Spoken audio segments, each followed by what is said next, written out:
An aerial shot pans a winding river. Speaker is Leslie Lukenhoff, a fish and wildlife biologist with U.S. Fish and Wildlife Service. North America has the greatest diversity of mussels in the world. Freshwater mussels are mollusks, such as things like oysters, clams, and slugs. Although mussels look like clams and oysters, they're really very different. Leslie Lukenhoff speaking with Brian Simmons, a wildlife biologist with the U.S. Fish and Wildlife Service. So Brian, how old do you think this western fin shell is? What I typically use when I'm looking at these animals is these large, dark rest lines.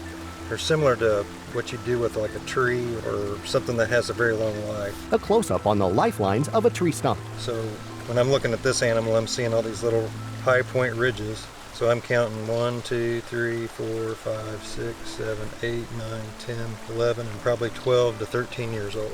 Wow. So that's a fairly old animal. And then compared to this one that looks younger, how old would you say that one is? So similarly, you can see that there's the same kinds of rest lines, but they're it's by size it's a lot smaller. So we'd probably think it's less than 10.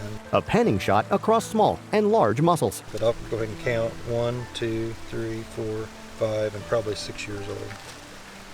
A close-up of the narrow end of a mussel. Yeah, this is the umbone of the shell. So this is its oldest period of its life, and as the animal lives and it's moving around in its environment, this portion of its shell gets eroded away. A biologist rotating a mussel shell in their hands.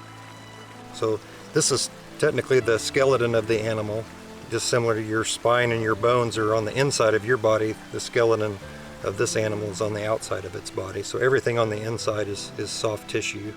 Made in partnership with the U.S. Fish and Wildlife Service, the Missouri Department of Conservation, and the U.S. Army Corps of Engineers. Each logo is displayed under the text.